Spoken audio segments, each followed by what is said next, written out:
Hello, everybody. Welcome in. Hopefully, you made it through a bitterly cold weekend. I'm Jesse Montano. This is Gorilla Sports Off Ice. Today's episode is brought to you by our great friends over at Trusted American Mortgage. Trusted American's salary-based mortgage consultants want to help you get a better interest rate and lower your monthly mortgage payment. Go to trustedamerican.com to see how much money they can help you save today. Hello and welcome in.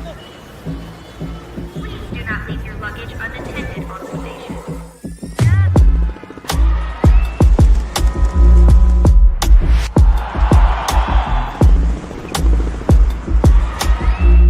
Welcome to the show. Hello, everybody, and welcome in for a Tuesday Off Ice Gorilla Sports podcast. I'm Meghan, Angley, joined by Jesse Montano, who did a wonderful open. I usually struggle with the Trusted American at the beginning. I'm so sorry, Trusted American. I'm excited to talk with you about some things because I'm going to intentionally wear a different hat today and pose some questions to you about the state of this team. It's not to key in on the Minnesota loss, just one individual game, but ask broader questions about the team and where they're at, and maybe either dissuade some overreactions within the fan base, reinforce some. We'll see. But I wanted to reflect on where they're at. They're 2-2-0 in this homestand. It made me laugh. And maybe reinforce some overreactions. Yeah, I just love that. I'm ready to. I'm gonna put on a different hat Double from what I down. normally wear. Yeah, I love it. So it's gonna. I don't even want to call it devil's advocate because maybe they're not the devil. Maybe they're correct, but they're 2-2-0 in the homestand. But they lost. Like in my mind, they lost the New York game because of how they played. I don't think they played it very well. Process-wise, they lost. It's bad, exactly. And so that's why that doesn't sound like a half bad way to break up the homestand. They still have one more game to go. It's obviously an important one, but they're 5-4-1 in their last 10. And they're now 4 points back of the Wild, 2 points back of Dallas in the Central Division. And so it definitely adds emphasis to losing important divisional points against Minnesota, and why there is maybe some frustration that the hunger wasn't there more for this Avs group against Minnesota, because it was for Minnesota. Minnesota had just lost 3 games and they came in a little bit hungrier and it persisted. Whereas for the Avs, good, not great first period, but that hunger just evaded them and they didn't match the hunger that Minnesota brought to that game. And it gives me some concerns. And I've seen some concern around where the team's heads are at, concern that they're not serious enough about this season. And so I'll put on that different hat for a second. The odds were stacked against them from the jump. They knew they were going to be missing key players before opening night. 0-4 start, league worst goaltending there for a bit. Did they get too comfortable losing at times on account of being underdogs that they've forgotten how to win? Or did chasing those games earlier in the year, climbing back from 3+ goal deficits, exhaust them, the top guys in particular, to the point of running on empty now? First of all, I'm glad that this is the overall topic today, because I've actually got something that I don't want to say on my first answer, because I'm just going to find myself repeating it over and over. But I think Megan, I think this is a great topic for today, because I do think we're in an interesting stretch of the season for a couple reasons. One, this is just an interesting stretch of the year, every year, in between Christmas and whether it be the All-Star break, the Olympic break, this year the Four Nations break, whatever it is. This is kind of what I consider to be the dog days a bit, because we're still pretty far out from trade deadline. You're not really having a lot of those really intense conversations yet about that. Right. These games all matter. To your point, the Avs are in the middle of a very important stretch playing Dallas, Minnesota, Winnipeg. These games all matter, but also, like, we were leaving the room last night on our way down to talk to Jared, and I made the comment to a couple of our cohorts where I just said, man, I don't know what to talk to these guys about because it's such a roller coaster right now. And it's so hard when talking to Mikko Rantanen to key in too hard on one individual loss. Definitely. While at the same time not going overboard with like the Dallas win. I even think that there was a question in our post game that was directed at you of like is this the page being turned for the Avs? And you were like, well, I don't want to say that because it's one game. Yes, this was a really good game. It was what they needed to do. It was the response you wanted to see, but now they got to keep doing it. So I think we are in the middle of this a little bit. But I do also believe in what I said a couple nights ago in the post game.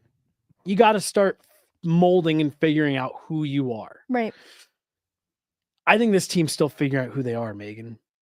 And I think a lot of it has to do with what you're asking about. The first third of the season. Right.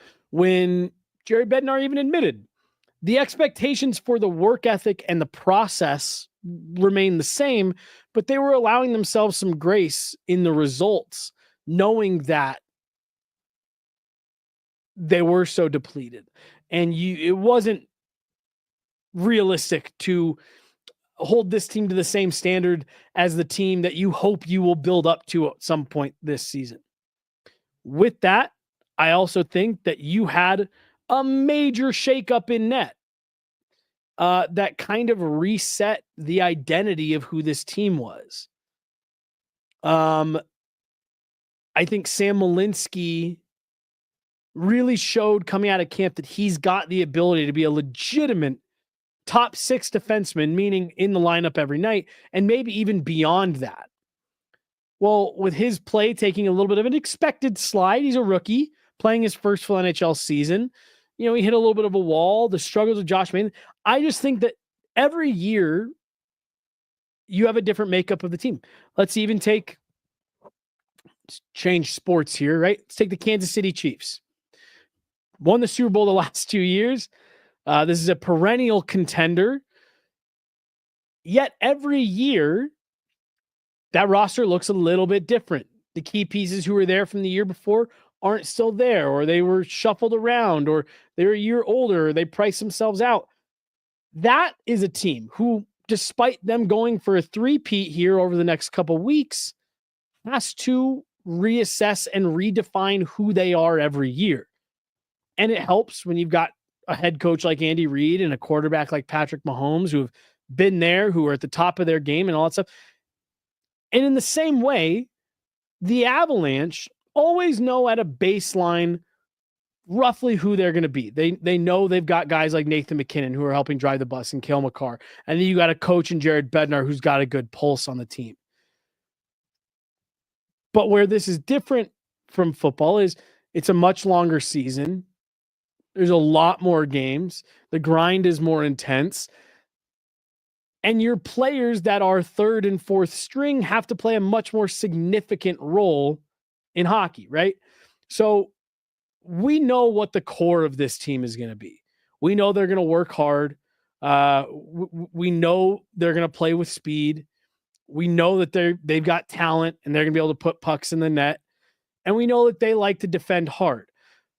But there's a lot of pieces of this team that are either new from the start of the year, are new on any given night with the call-ups, or we've seen some shakeups within the roster throughout the course of this season. I think this is a team who at its core is a contender and who knows what they want to do. But I think it's a flawed team trying to figure out who they really are and how this version of the Avalanche wins with consistency going into the back half of the year. So I think it's actually a combination of the couple things that you mentioned. I think they got really confident in their ability to come back in games. And I think they also are very confident in, well, once we get these pieces back, we'll be able to go.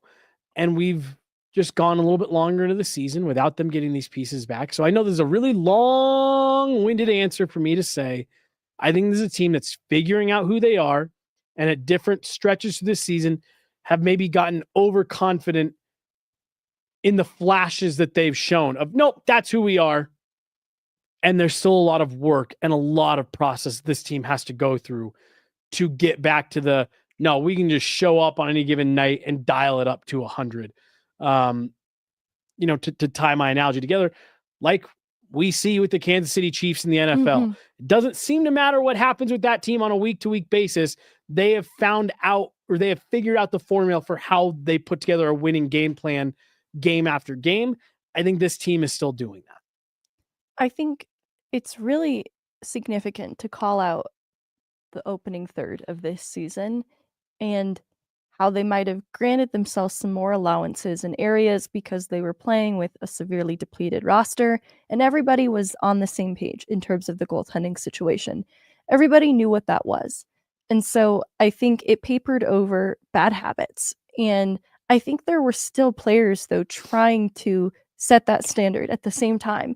And so there are parts of those 10-game segments where defensively they were sound, at least in terms of process, but they weren't necessarily getting the results. And at times I would criticize them for playing too much from an individual lens, like too much of trying to be the hero to the point of overcompensating and making mistakes. And I think there's two different ways of saying nobody's coming to save you. At the opening of the year, nobody's coming to save you. This is the roster that you have. And that's where we saw players like Nathan MacKinnon, who continued to try and be that hero, be that savior in almost protest of this, nobody's coming to save you. And I think I look at the rest of the roster, though, on a nightly basis, nobody's coming to save you. Nathan MacKinnon might, but it's not guaranteed. And I think that's where I'm looking to players like a Sam Alinsky, who set an expectation for themselves by exceeding it at the start of the year. Sam Alinsky was more than we thought he was going to be. But as a result of being that, he set a new standard. He set a new expectation.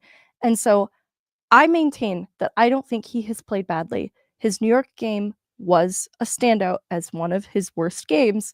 But beyond that, I don't think this stretch was bad. I don't think he was actively hurting the team. I just think he fell below the standard that he had set for himself. And that's where I'm looking at players like a Ross Colton or a Casey Middlestat. Like, you have set standards for yourself and what you could be, whether it be earlier version of Ross Colton in this year or post-deadline playoff Casey Middlestat, that when we see a version of you that falls below that, this nobody's coming to save us, I'm saying that in a different font. It's like, you can't just rely on the McKinnons and the Makars, because though one of them usually shows up on a nightly basis, it's not a guarantee. And that's where I think, to your point, finding identity, that's where this team is at, is the players that I just mentioned, the Middlestat, the Malinsky, the Coltons. They're trying to find their way, back to that ceiling, to where we've seen them be better. And that's not a criticism of someone like Ross Colton, who I think plays his heart out every night. But I do think there is an element of understanding role that's important for each of these players to maximize, to get the best out of them, that they're still searching for. And some of that has been because they've been forced to play different roles. And that's been extremely challenging. I mean, it's actually interesting. Like, Malinsky, with Manson out of the lineup, tried to assume a second pair role and experienced challenges there.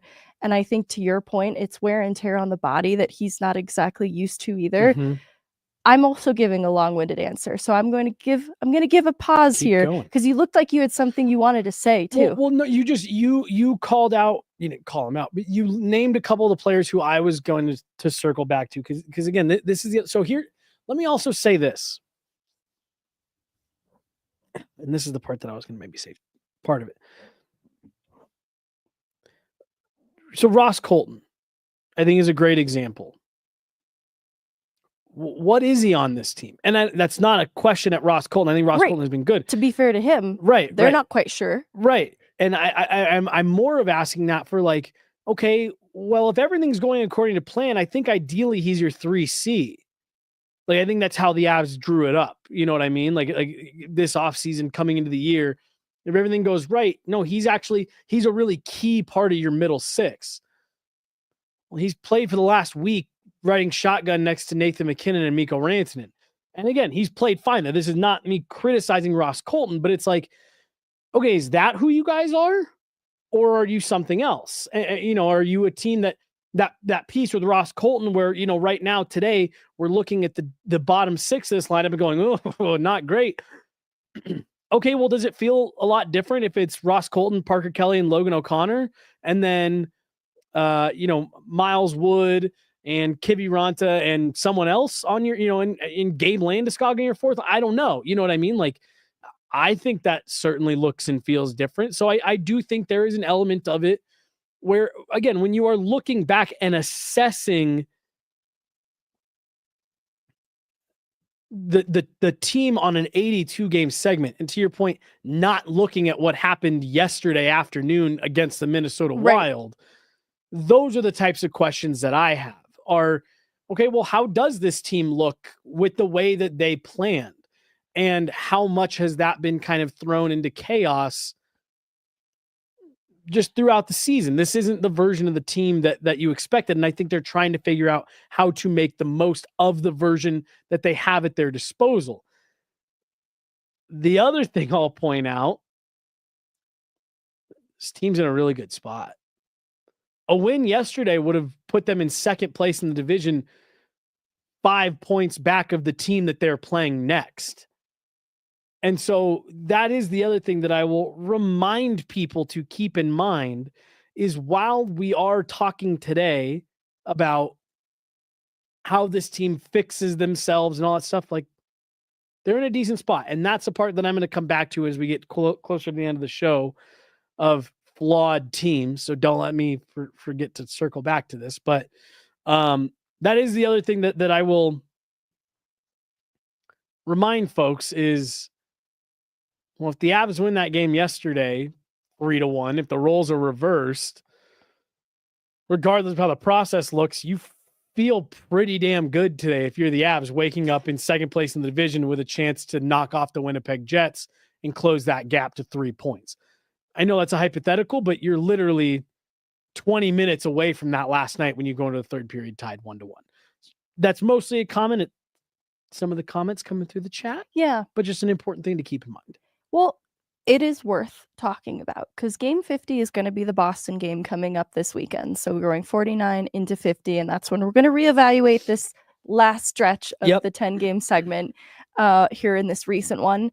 But collectively, like when you look at games 1 through 25, and then through what's kind of the second half of that now, 26, we're into 48, but we'll be close to getting to 50 here soon.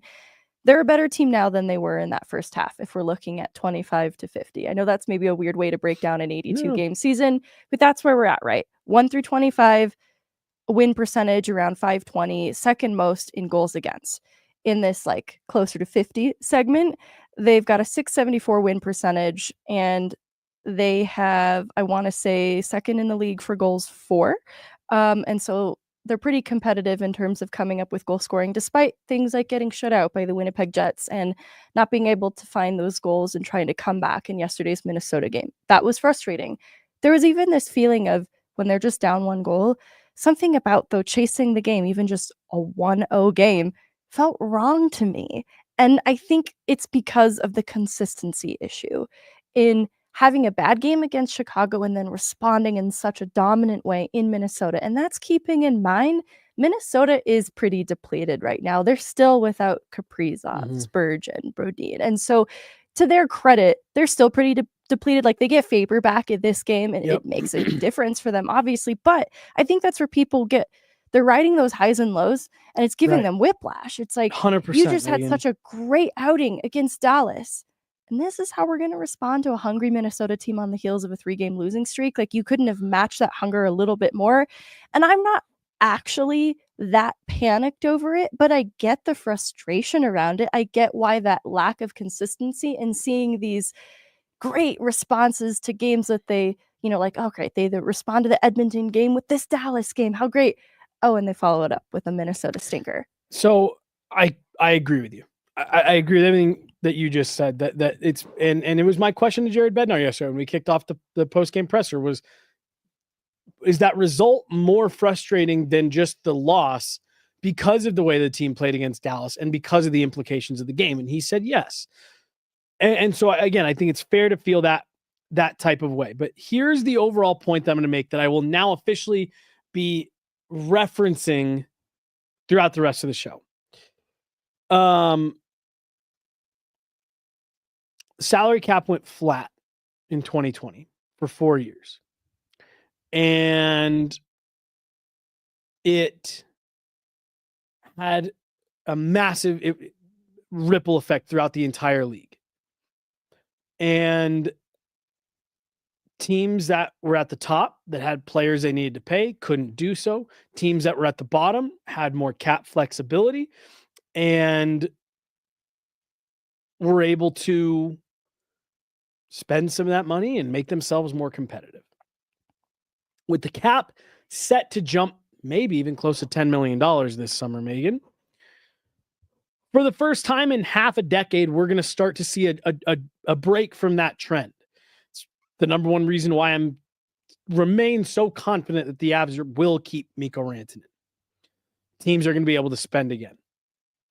This season, more than ever, there's parity, and there are almost nothing but flawed teams top to bottom. Whether people want to admit it or angrily deny it today, the Avalanche are a cup contender. In the same way that the Toronto Maple Leafs are a cup contender, and the Florida Panthers are a cup contender, and the Carolina Hurricanes, and the New Jersey Devils, and the Winnipeg Jets, and the Vegas Golden Knights, and the Edmonton Oilers, all are cup contending teams that are flawed to varying extents. There was a comment that came through earlier that said, the Penguins are winning more than the Avs are recently. Not true. Penguins are 3-4-3 in their last 10. Avs 5-4-1. So that one's factually not true. But let me run you through some of these top teams in their last 10 games, Meghan. Florida Panthers, 5-4-1. Tampa Bay Lightning, 5-4-1. Carolina Hurricanes, 6-3-1. The New Jersey Devils, which we had so many people earlier this season saying, look at the Devils. That's what a real contender looks like. 2-5-3 in their last 10. The Boston Bruins, fighting for their playoff lives. 3-5-2 in their last 10. The Winnipeg Jets, 4-4-2 in their last 10. The Minnesota Wild, 6-4-0 in their last 10, including a 3-game losing streak. The Vegas Golden Knights, 4-5-1. Colorado Avalanche, 4-5-1 in their last 10 games. The point I'm making here, this season, these last 2 seasons really, have been something that we haven't really seen in the NHL in a long time. There are no runaway contending teams. The closest team you could make the argument for on that is the Washington Capitals, which almost nobody even had on their playoff board coming into this season. This is a season where all of your top teams are going through stretches like this where everyone's trying to figure out who they are. What is their identity? Again, we heard from everyone when the Dallas Stars knocked off the Avs that the Stars were going to be running away with the division, that the Avs were never going to go anywhere because they were going to have to go through the Stars. Well, the Stars have one more win on the season than the Avs at this point. And yet we still see them and people talking in the chat about like, oh, well, that's the standard the Avs need to get to. All of these teams are struggling. All of these teams are trying to figure out who they are because they're dealing with injuries, lack of depth, salary cap issues, all of that.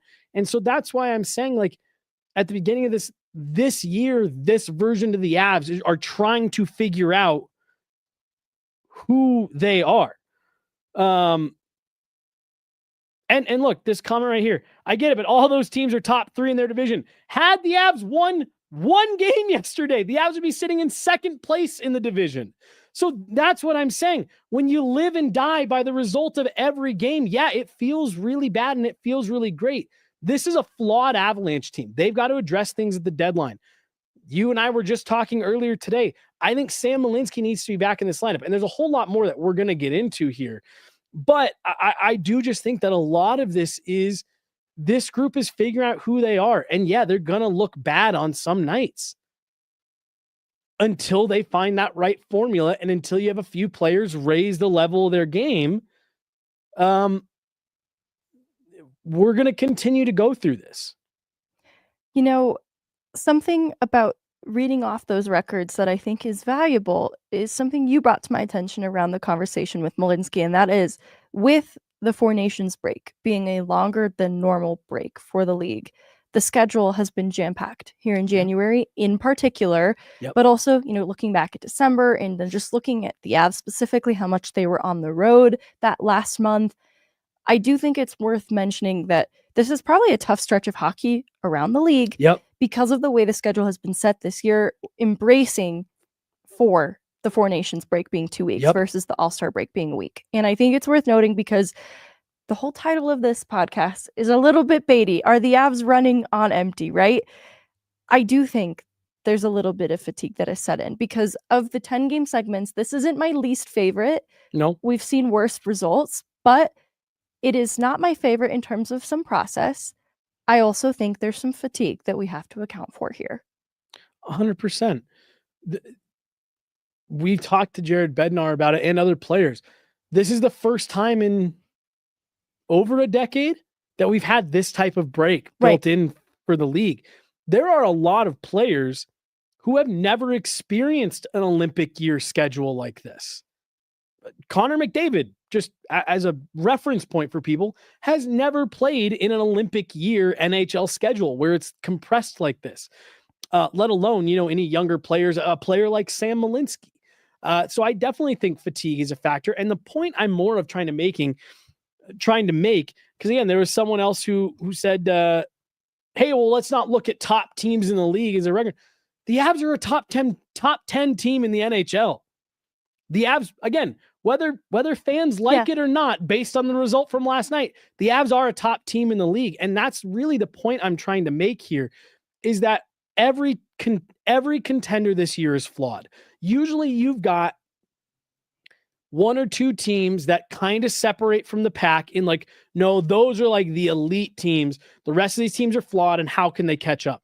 This flat salary cap for 4 years put the entire league in a situation where the top half really had to do some shuffling and juggling of the salary cap and how they handled players and how they handled contracts and all that. And it has gotten us to a point where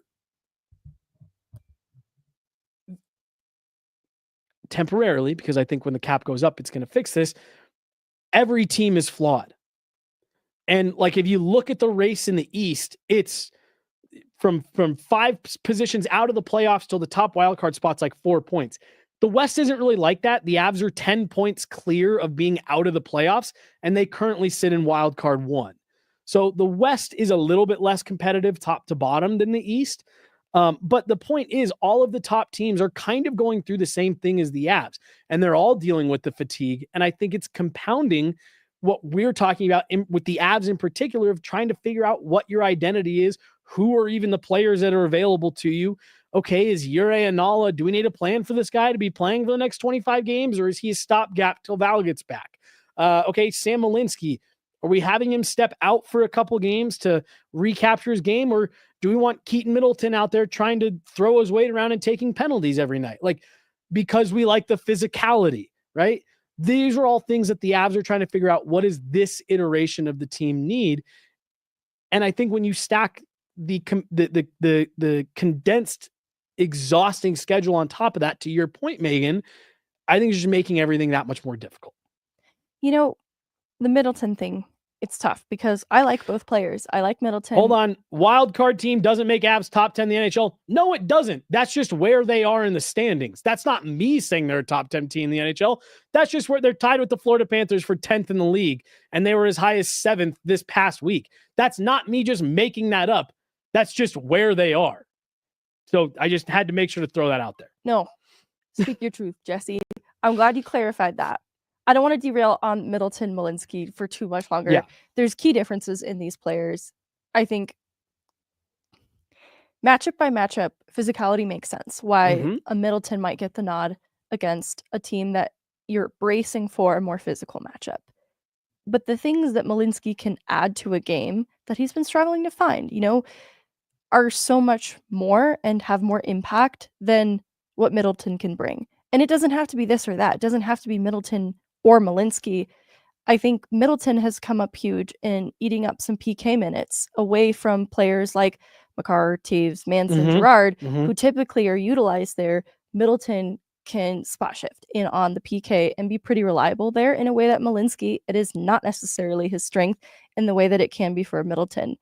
But the offensive impact that Malinsky can have and the defensive responsibility. Yep. He's like a Taves player in that he doesn't necessarily play the body, but he makes good decisions.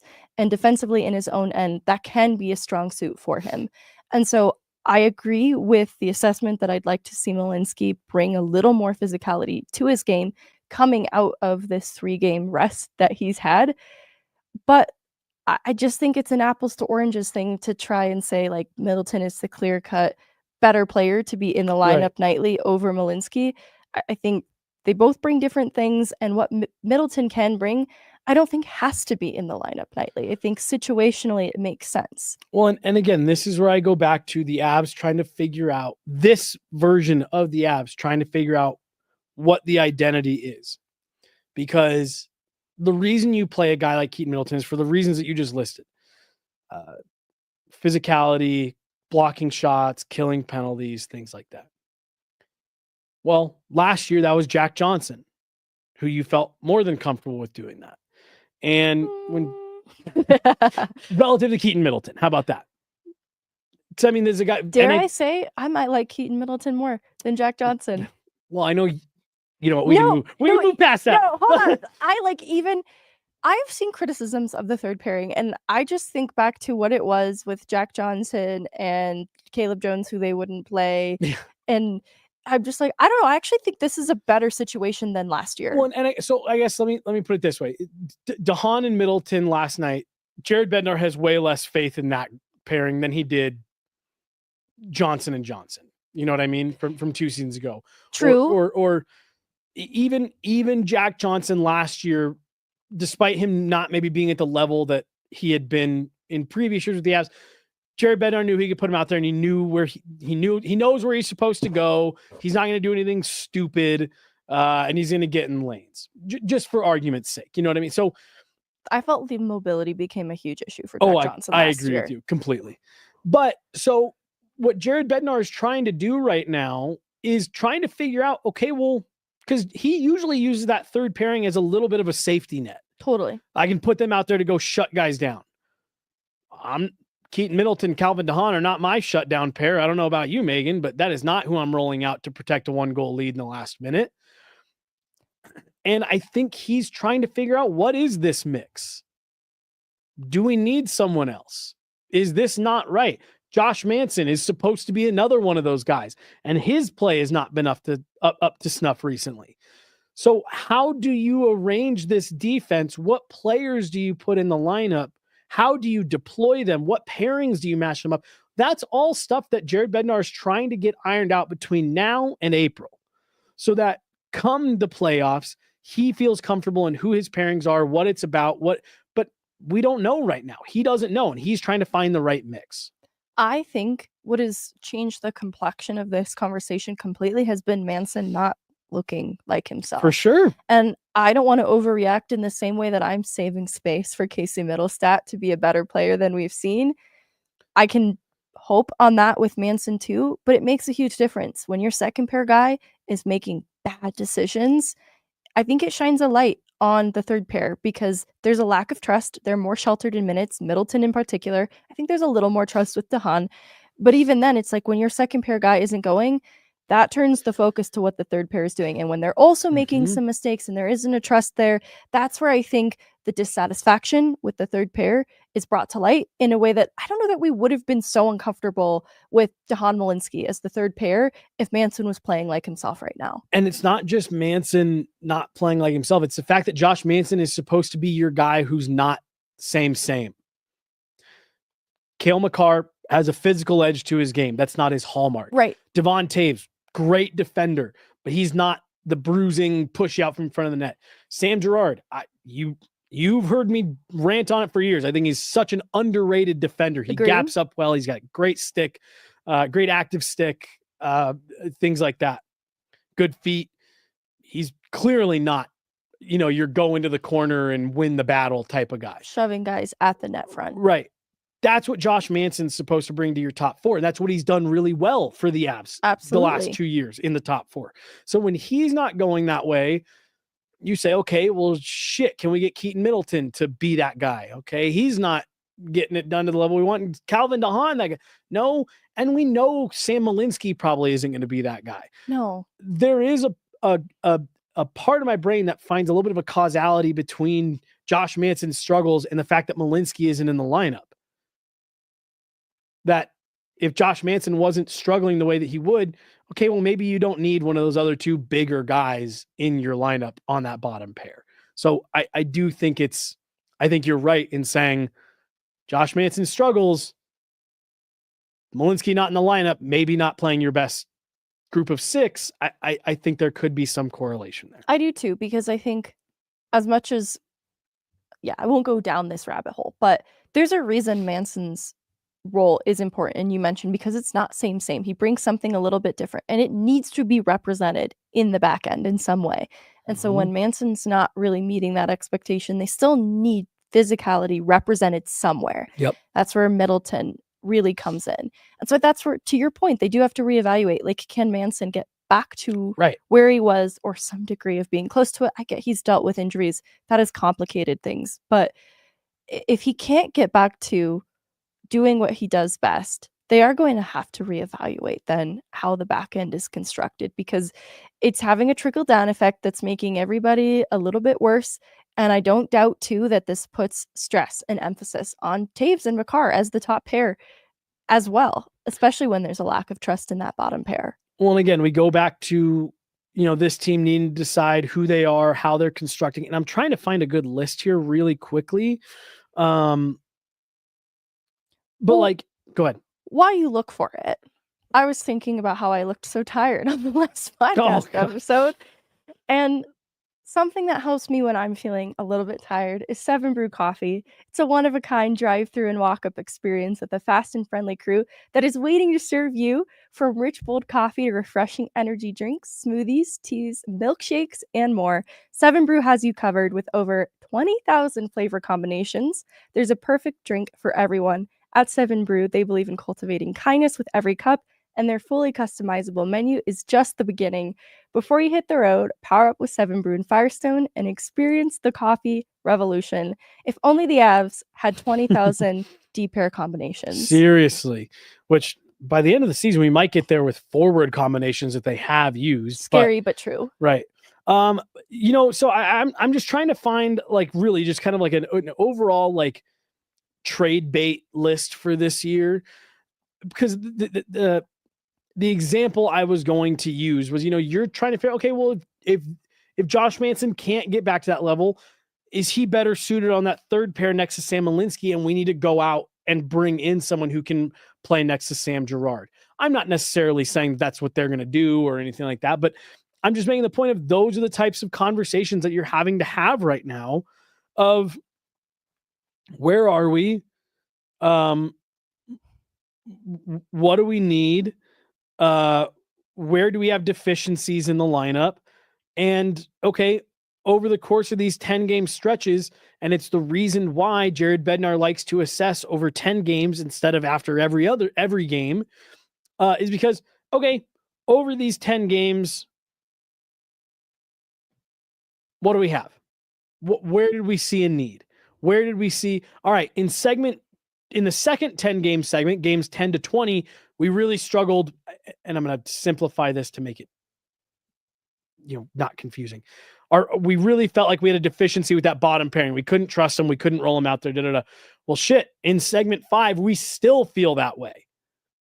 Let's see how we feel at the end of segment 6 going into the Four Nations break, and really take those 2 weeks to assess how we want to handle things.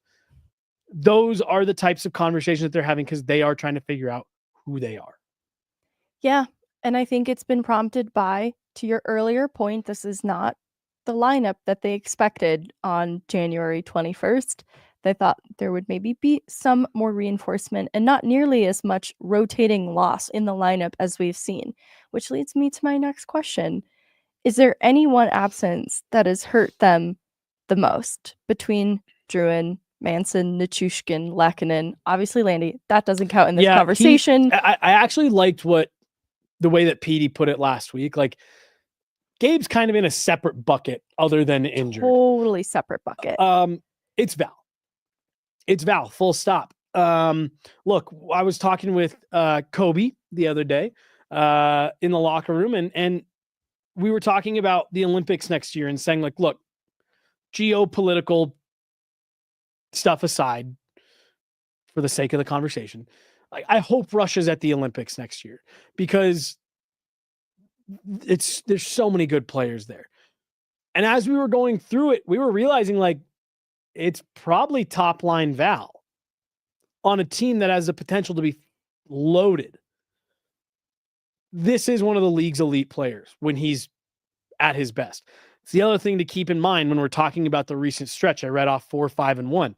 You've been without Val Nichushkin for 3 weeks now, which Minnesota without Kirill Kaprizov, yeah, they lost 3 games in a row. They're 6-4 in 10 games. That makes sense. That adds up. Yes, you've got Nathan McKinnon, you got Cale Makar, and that obviously helps. But you're missing a guy like Val Nichushkin, who, like what we were talking about with the defense, is a player who breaks from the mold of Nathan McKinnon, playmaker, elite shooter, Mikko Rantanen, elite shooter, offensively for Cale Makar, elite shooter, elite passer. Val Nichushkin is your two-way, below the goal lines, in front of the net, can't push him off the puck, wins every battle type of player. He is the replacement for Gabe Landeskog. So you're kind of 2 spots down on the Gabe Landeskog depth chart, if you will. This is a different team when Val Nichushkin's in the lineup. The record bears that out. The analytics bear that out. This is a better team when Val Nichushkin's in the lineup. It's part of the reason why so many people, understandably, wanted him gone after it happened in the playoffs last year, because it's like, yeah, you're such an important part of this team, and if you can't realize that, then we need to find someone who does. Right. Because when you're gone, if there's no ability to fill those shoes, which there wouldn't have been, it destroys the complexion of the top 6. Right. And I think right now, the way that Manson not being himself affects the rest of the decor, I think Middlestat not being himself affects the rest of the forward group, such that Nichushkin's absence is made worse by that. If Middlestat was playing closer to expectation from what we saw in the playoffs and post-deadline, even the first 10 games of this season, I think we could survive Nichushkin's absence a little bit more. But what he brings, in the same way that Manson brings something a little bit different, what Nichushkin brings, especially to that top 6, is such a necessary component in the net front presence, the physicality, because he is such a powerful player. The possession game overall is made better with Nichushkin because of that. Having workers like a Lehkonen and now a Drouin is important too, but they're supported by the likes of a Nichushkin, and not having him there, they don't have enough work in the top 6. And I think that's where players like McKinnon aren't playing to even their best, because there's a lack of trust and there's maybe even some second guessing that's happening, and it just affects the overall big picture. And obviously you don't want the scoring to solely come from the top 6, but I think that's why it's in such dire straits right now. Well, then let's go back to what we were talking about earlier. If Val Nichushkin's in the lineup, how much better do you feel about your top 9 if it's Val, Nate, Mikko, Drouin, Middlestat, Lehkonen, especially the way that line's been playing, Colton, Kelly, OC? That sure seems like it makes a difference to me. That's a top 9 you feel pretty comfortable with. Haven't even mentioned Gabe Landeskog's name or Miles Wood's name. Bring those 2 back and drop them on Juuso Parsonen's wing on the 4th line in the playoffs if you get there. You know what I mean? Like, it's that one piece allows you to move a couple guys down into roles that they're maybe a little bit more suited for. I know we laugh and joke about all the Kiviranta stuff, but like, he's a 4th liner. That's where he's most effective. In the playoffs last year, we saw him be a dominant 4th line player. You don't want him playing up further in your lineup. You want him to be the best fourth liner on the ice. And so getting a guy like Val back allows you to redistribute that talent a little bit more.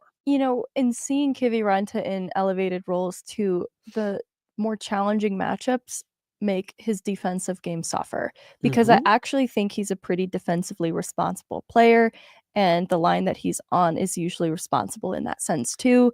But in seeing him play tougher matchups, that's where there's weaknesses. And so you're not getting the best out of Kiviranta here either. Juuso Parssinen, another player that I think has so much more to give than we've been able to see, because he's been limited. He's been sheltered, and that fourth line is just not really complete at the moment. And to Vaguely's point about Drouin, when Drouin's out of the lineup, we see the hole that is left there in his absence. And I think it all still goes back to the Casey Middlestat of it all. Like, if Casey Middlestat was playing to expectation right now, I don't think these absences would be felt in the same way, because you're clamoring to have them back in for a reason. One, they do make a difference. They add to this lineup, whether it be Drouin or Nichushkin. But I look at, when Nichushkin was back briefly with Middlestat, it didn't help Middlestat's game specifically, but that's where Middlestat needing to get his game on track is a huge part of the conversation too. Totally. Alongside the value of Nichushkin, as well as Drouin, who I think is also a very vital part of this top six. 100%. And you calling out, Middlestat needing to get back to the level, and you made this argument off the top of, well, yeah, once you kind of set benchmark standards for yourself, it's now incumbent on you to make sure that you're getting there. The Avs brought in Casey Middlestat based on the way that he was playing, and then extended him and gave him the responsibility here based on what he did after he got to Colorado. Now he's got to get there. You can't. I'm trying to think of the right ways to say this. You can't bury the Avs and Jared Bednar and the management because Casey Middlestat's game fell off a cliff for 2 months. They weren't expecting that either. No. They're as surprised as you are. They thought that was a set and forget. We don't need to worry about it. Casey has come in and show us he can play playoff style. He can be physical. He can play fast. He can buy into the systems. And boy, oh boy, is that kid skilled. And especially the way he started the season. It was like, yes, this is exactly what we invested in because we thought his game would translate. And, like I said, it fell off a cliff. And suddenly you're having to scramble to try to figure out how to fill that hole internally, because you're not just going to go dump off Casey Middlestat 6 months after you got him because he was going through a slump. So there's so many layers to this that,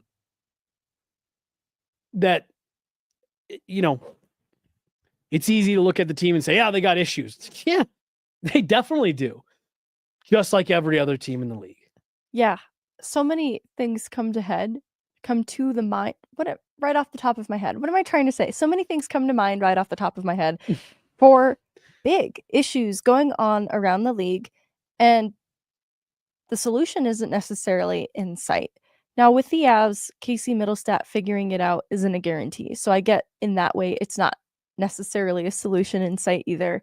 With Middlestat, I still feel in my gut it boils down to confidence. And this has been a hit to his confidence unlike any he's experienced before. And so I think it's going to require a solution unlike any he's had to implement before. And I think it's going to be challenging for him. I still have a lot of belief in him. I know that maybe feels crazy to say because I've keyed in on him a lot in this episode, but I still have a lot of belief in Casey Middlestat. Well, I take keying in on him as there's expectations there, and there is a sense of belief, and that's why you key in on, not you, the proverbial you key on it, saying, what is this that we're looking at? Because this isn't what we expect. So I don't think it's weird at all that you would say that you still have belief in him. And I wanted to look at the Jets game coming up a little bit too. There was one more team philosophy question though that I wanted to ask, and I want to say it was related to coaching. I think I remember it's the cheerleading comment from Bednar. I thought this was a really interesting comment. No, I did too. I wanted to talk about it because I look at the issues on the power play, for example, how they're not moving their feet. They're not moving. That's frustrating. I'm not a coach, but that's frustrating just looking at it like, okay, well then how do you fix that? Mm-hmm. And he talks about bringing out the pom-poms, not in response to fixing the power play specifically. This is me reading between the lines, though. Like, you at times probably have to call out your top players, but I'm sure you can only play that card every You so often. you have to do what with the top players? Call them out. Yep. Yeah. And I'm sure, though, as a coach, you have to play that card carefully. You don't want to be going to it all the time and riding them too hard to the point of they just tune you out. Like, in the way that I try not to use profanity, so that when I do, it's taken a little more seriously. Right. I imagine Bednar can't just call out the top guys anytime that he doesn't like something. And so I just wonder with the cheerleading comment, is that how you interpreted it? Like, So he has to be supportive when he can? I took that as there's nothing else I can say to you guys. He can't say I'm gonna go out back and slap somebody across the face. And he can't get out there and get on the ice and drop the gloves to get someone going.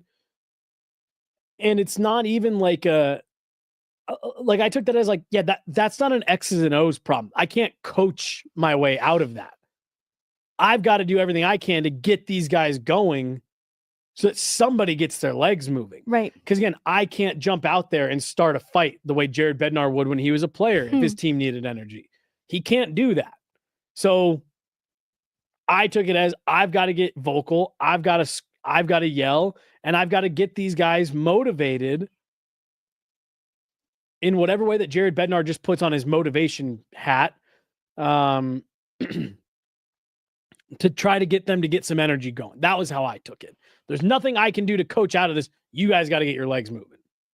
It's stressful to hear that, not from Bednar or anything that he should or shouldn't be doing, but more so you look at the fact that these are professional athletes and they should be self-motivated to play their best, to be competitive. It's should be, in their DNA to have that killer instinct that we've talked about is lacking on the power play in particular. Yep. And I don't want to accuse anyone of not having compete in these games, especially looking at the effort a player like McKinnon oftentimes single-handedly tries to make in launching a comeback. So I don't want this to sound like I'm calling out any one person in particular. I guess I just look at the power play and it just feels so unacceptable. It's like, why aren't you moving? So power play, I think, is different. And I agree with everything that you're saying. Like, that's one where it's just like, that's not even a Ray Bennett issue. That's like, move your feet, move from the place that you're standing. The not having their legs thing, you've heard me tell this story a bunch of times. Josh Manson, some mornings you get up and it's a 7-minute mile. Other mornings you get up and it's 12. Right. That I do think is a real thing that just happens sometimes. Well, especially right now. Correct. With what we talked about leading up to the Four Nations. Correct. Scheduling. And I think if you look around the league, again, you don't even have to look that far. Minnesota just lost 3 in a row. Winnipeg got bopped last night. Like, it happens. I think you do need to, as a pro athlete, be doing everything you can to mitigate the frequency at which that's happening. Because across the board, power play is different. When they move their feet, whether it be power play or 5v5, like looking at Middlestat and the game against Dallas and why that was successful, I don't think Middlestat's lazy, but he does need to move his feet more. It rewards him when he does. And I think that line deserves another chance because now through 2 games, this last one was not good for that line with Drouin and Lehkonen. I think it was an execution issue. I don't think it's an effort-based issue, but the team as a whole needs to be moving their feet more. And to your point, the Jets come into town on the heels of a 5-2 loss to Utah. And so every team's experiencing their weird ups and downs right now. Where they gave up 4 goals in like 4.5 minutes worth of gameplay. It was like the last 90 seconds of the first and the first 2 minutes of the second period. The game just completely ran away from them. So yeah, other teams have struggles too. I know it's hard to believe. After getting shut out on the Av side, going into Winnipeg last, they have a chance to split this series. I think it's important to do so because Winnipeg is the team that they're gunning for in Central and, a team that if they want to make it to a Stanley Cup final, they'll have to get through Winnipeg. That's just my belief at this point.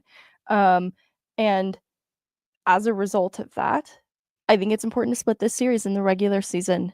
And because they got shut out, and I look at the way that creating offense was difficult for them against Minnesota, I actually don't view it as a strong defensive effort from Minnesota. They were doing great things to manage their lanes and block lanes to the net, but I think that it was an execution issue on behalf of the Avs more than anything against Minnesota. Truthfully, they were missing the net. They were bobbling Oh my pucks. God, they're missing the net. Yeah. And I actually think that's the larger issue. And so Jets, a defensively sound team, also with good lane management, I think they're just going to have to move their feet more and come with that killer instinct. I think it's going to require shooting more. I think they were trying to, but they're missing the net. That's that's where it just needs to be better. Get more pucks on net, Yes. more bodies to the Yes, net, Megan. and I think that's how you beat the Winnipeg Jets tomorrow. I told you yesterday in the press box, I love what Petey said that when he was a coach in the NHL, that sometimes the message would eventually be shoot the puck. If you're struggling offensively, get in the zone, 2 passes, and someone put it to the net and somebody follow it there. Look, I'm not a coach at the NHL level. I don't know what those discussions are that Jared Bednar's having with this group offensively. There does seem to be a reluctance for them to shoot the puck. And when they are, they're whistling pucks wide or into shin pads. I do think that this team could benefit from a 2-pass and a puck to the net rule for a couple games, just to get them back in that motion of puck gets on your stick, throw it to the net. Puck gets on your stick, throw it to the net. Because there does seem to be a reluctance to shoot among a lot of elite shooters, which is interesting. I want to see them dig, because I think back to a few games back where sometimes a broken play in the ozone led to a rush chance against. And maybe that's where some of their trepidation is coming from. Like, we don't want to shoot because we're so deep in the zone right now that we're worried about allowing a rush chance against. And we don't want to have that kind of vulnerability in our game anymore. I think you can't let fear dictate how you play in the offensive zone. And I think that they can make smart decisions still, but I think they need to think a little less. Petey talked about a McKinnon dusting off the puck a few seconds too many, and it's not really doing anything to create time or space except for the defenders who are going to block your lane, and now you don't really have any options. I think you're right with the pass rule, because what I don't like about the passing right now is not only that it's 1 pass too many, but they're not moving with the passing either. Correct. They're just standing idly to catch pucks and send pucks, and that's incredibly easy to predict and defend against. And that's where the movement also adds to it. But also, just don't pass the puck as much. Just put it on net. Well, I made the comment to you yesterday. I said there were, I think, 3 plays in particular that I made a note of where a Minnesota player was skating up with a stick in a lane, closing on a puck carrier with a stick in a lane, and the Avs fired it right off that stick. It's like you're so predictable. They're blocking that pass 4 seconds before you make it. Right. That's how certain they are. They know where it's going. and that's a lack of movement because the puck carrier is not moving, and then the player that he wants to pass it to isn't moving. You're establishing lanes and then just letting defenses fill them. You got to make it more complicated than that. Yeah, you got to make it more complicated and trust your teammates, which is why I'd like to remind everybody to go to trustedamerican.com to see how they can help you refinance your home and not have to make any payments until February. Trusted American's salary-based mortgage consultants want to help you get into a better interest rate and lower your monthly payments. And right now, they will cover the cost of your appraisal, which is a $650 value. Go to trustedamerican.com or scan the QR code on the screen to see how much money they can save you today. All right. I think we got through most of what we intend to do today. I think we're going to preview the upcoming road trip a little bit. So you're going to be traveling, at least for the New York segment of the games. It's a 3-game road trip, so maybe a quicker road trip. With a back-to-back in there, so a little bit shorter. Yeah, so a quicker, what is your expectation for Boston, New York, and the Islanders? I think these are 3 beatable teams. You got a back-to-back in there, so it's hard to say, I expect you to go 3-0. I think they need to come home from this 2-1. Because you're playing teams that you should beat. And that's where I want to see the Avs start settling in the back half here. You need to start beating all the teams that you should. You need to stop giving away the games. And it's easy to point to the Chicago one from a couple weeks ago. Right. But, games like that need to stop. Yes, they got the result, but the games like what we saw against the Rangers need to stop. I'd like to see them actually use that as a little bit of a statement game of saying, nope, this is who we are. Boston's a team that's fighting for their playoff lives. They're going to be desperate. You got to match that desperation, but also show why you are the better team. And then the Islanders are kind of in that same conversation. So these are three games that I think as the Avs settle into who they want to be in the back half of the season here, my expectation is you come away at least 2-1, giving the benefit of you have a back-to-back. I think the Avs are a team who play best when they have something to prove, whether it be to themselves, and they should always have something to prove. But sometimes I think the storylines work themselves in. So in back-to-backs, I think the reason they play well in the second game of a back-to-back a lot of the time is they have something to prove, that's a game that they're maybe not expected to win, so it makes them want to win it more. I think this generally applies even to the start of this season when they were overcoming those 3-goal deficits and they're depleted and they were able to string together some wins despite a difficult goaltending situation. They had something to prove. And so in getting reinforcement in net, I think that took off some of the burden of having something to prove. They were, mistakes were being papered over because of good goaltending. And so I feel like they're like, well, we have a goalie now. We have something to prove. And that lasted for a week. And then you're right. Cause there was this immediate surge and then it kind of died down. And so I think they need to your earlier point about finding their identity, they need to find their why, find the thing that they have to prove.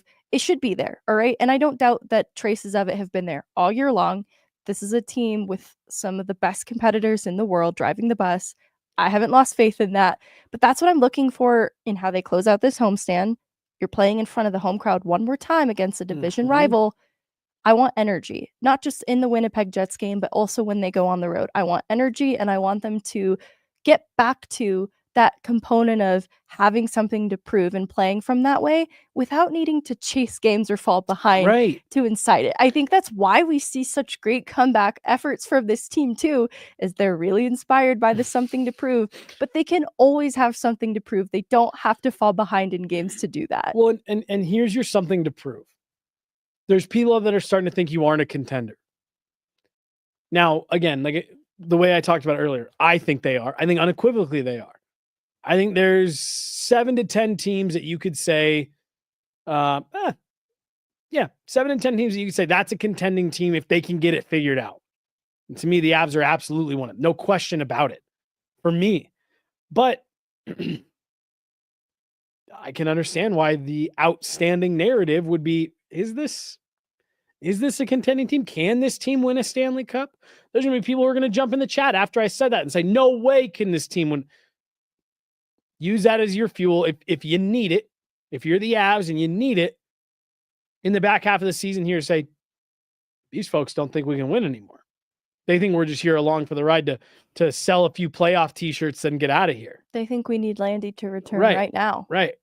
So there's your motivation. If you're looking for a reason to feel like you've got something to prove, that's it right there. But I don't think this team necessarily needs that. I think this team just needs to define and establish what their identity is and go be that every night. Yeah. Find some consistency in that. Well, I think that just about does it for today's Off Ice Guerrilla Sports podcast. We'll be back with game coverage tomorrow as the Avs take on the Winnipeg Jets to close out their homestand. Should be fun. Bye, everybody. Bye.